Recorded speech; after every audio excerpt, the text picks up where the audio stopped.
чемпионат России по масс-рестлингу весовых категорий и чемпионат России по масс-рестлингу в абсолютных весовых категориях объявляю открытым.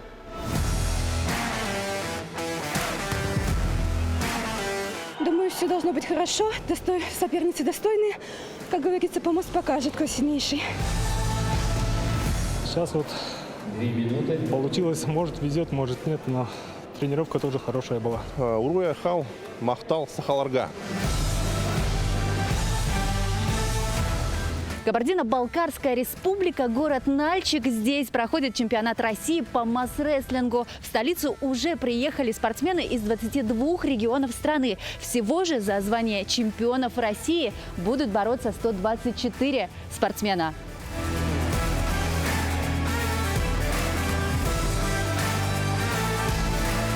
Мы заявку отправили 3 регионам, где более-менее лучшее состояние по пандемию.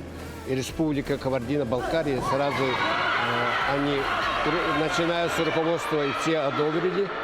Тем более мы в 2018 году здесь в Кабардино-Балкарии проводили чемпионат России в высоком организационном уровне. В связи с этим мы выбрали Кабардино-Балкарию. У нас в регионе относительно, в принципе, спокойно в плане пандемии, поэтому стандартные условия, маски, разумеется, обязательно, дистанция 2 метра обязательно. Каждый спортсмен, который приехал к нам, должен был приехать со справкой. Как минимум десяток спортсменов за день до вылета получили положительные тесты, и мы, к сожалению, потеряли участников. Но это необходимые условия.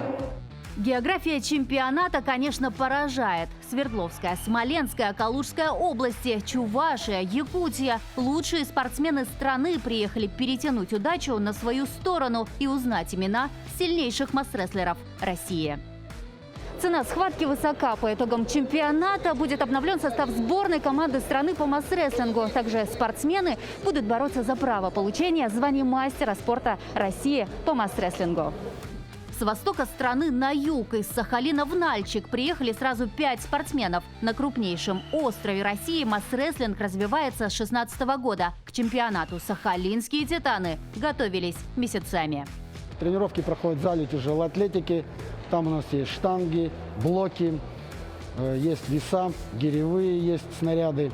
И также есть у нас и помосты, и доски для проведения и тренировочного процесса. А отбор проходит по результатам чемпионатов и первенств Сахалинской области. Где-то нам не хватает техники, тактики. Мы учимся у якутских масс-рестлеров, у масс-рестлеров ведущих мира. У нас Москва-Сахалин 9000 километров. Вот, это до Москвы. И потом еще сюда мы летим. Но хочу сказать, мы, как и якутский народ, северный все-таки народ, мы привыкли к таким перепадам. И мы не проходим акклиматизацию. Мы готовимся бороться.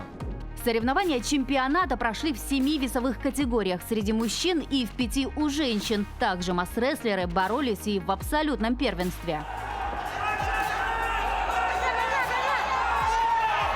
Честь нашей республики защищает 19 спортсменов. Из них 12 мужчин и 7 женщин. По отбору чемпионата республики 2020 года, который проходил в городе Ленске. То есть чемпионы, и которые завоевали путевку на всероссийском турнире Кубок Кавказа. Из числа этих спортсменов набралось 19. Я приехала, потому что получила путевку в республике, заняла первое место. Первое место получает путевку в Россию. Это было в городе Ленске в феврале месяце. Это наш национальный вид спорта. Я в Нальчике уже 3-й год, в 3-й раз, да. Первый раз Кубок Кавказа, заняла первое место, а 2-й раз чемпионат России. Прославленные Анатолий Баешев, Эрчим Баппагай, легендарная Екатерина Белолюбская, Нараяна Трофимова и другие. Поистине золотой состав. Но, пожалуй, самым ожидаемым стал выход на помост 3-кратного чемпиона мира по масс-рестлингу, мастера спорта России международного класса Павла Черноградского. В финальной схватке его соперником стал мастер спорта по масс-рестлингу, москвич Егор Дегтярев.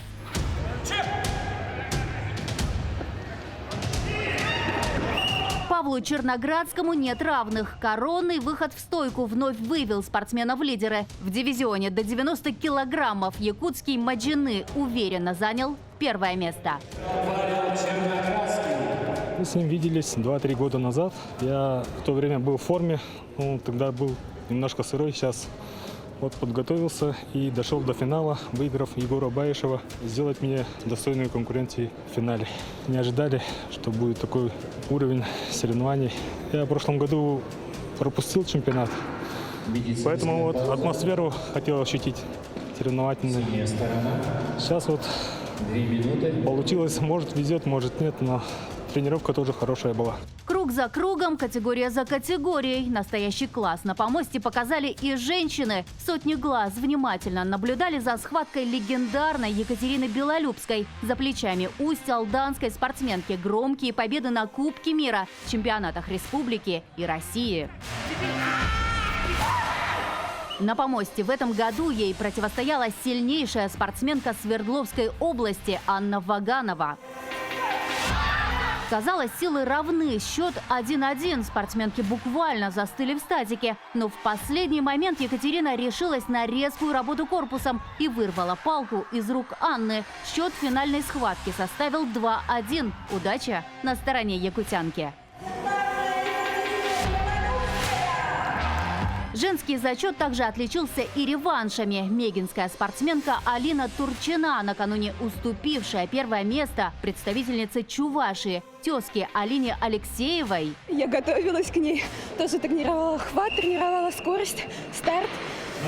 Выдалась очень затяжной, но я рада, что смогла занять. Смогла реабилитироваться уже в абсолютной категории. На помост она вышла с той же соперницей, однако в этот раз якутянка взяла верх. Сначала я проиграла, потом на следующий день я выиграла. Хорошая девочка, сильная соперница. Много адреналина получаешь. Каждый спортсмен получает такие ощущения, и за этим ощущением ты идешь дальше, больше. Небывалый интерес прекрасного пола к перетягиванию палки. На чемпионате России по масс-рестлингу в абсолютной весовой категории приняли участие сразу 16 женщин и 11 мужчин. За 2 соревновательных дня ошеломительные взлеты и крутые падения, яркие победы и горькие поражения. Помост вывел на пьедестал почета сильнейших масс-рестлеров России. Скажу честно, золотая медаль абсолютного чемпионата далась мне не так уж и сложно, потому что я был действительно в хорошей форме, несмотря на небольшой вес для своей 125 категории. Лично для меня больше мотивацию заниматься дальше и пытаться отстоять этот титул в следующем году. Учитывая, что у нас соревнования шли прям с самого утра до почти 8 вечера, было очень сложно. Сил уже не было под конец, но из последних сил все-таки я рада, что я смогла добиться победы. В следующем году, я так понимаю, у нас будет еще отбор на чемпионате России. Я планирую его не пропускать и победить, и отобраться еще раз на 3 этапа Кубка мира и уже взять реванш у всех спортсменов и занять первое место на этапах Кубка мира во всех. По итогам соревнований в копилке сборной Якутии 6 золотых, 4 серебряных и 8 бронзовых медалей. Звание чемпионов России по масс-рестлингу получили Нараяна Трофимова и Екатерина Белолюбская, Василий Андросов и Станислав Иванов, Павел Черноградский и Дмитрий Попов. История триумфов на этом не завершается. Спортсмены идут дальше. Впереди их ждут новые соревнования и новые выходы на помост. На горизонте событий спортивные состязания республиканского, российского и международного уровней. В планах у меня игры Манчары, чемпионат республики, чемпионат России, чемпионат мира. Это очень высокий уровень соревнований, чемпионат России за право вхождения в сборную России. Мы даже проводили дополнительные поединки между 3-ми местами. Мне кажется, этот чемпионат войдет в историю по количеству вновь выполнивших норматив мастера спорта. Мы очень сильно благодарны Республике Саха, что они продвинули национальный вид спорта до таких масштабов. Мы очень рады, что масс-рестлинг вот так развивается, и надеемся, все-таки мы увидим его на Олимпийских играх. Мы к этому стремимся. Мы должны объединить не менее 70 стран Пока у нас 49. В этот год у нас, конечно, к сожалению, стагнация. Но мы уверенно идем вперед, объединяя спортсменов 5 континентов. Не будем, как говорится, останавливаться на достигнутом. Будем продолжать бороться, развивать масс-рестлинг, тренироваться, тренировать уже подрастающее поколение. Я думаю, что все у нас будет хорошо. Уруя, Хал, Махтал, Сахаларга.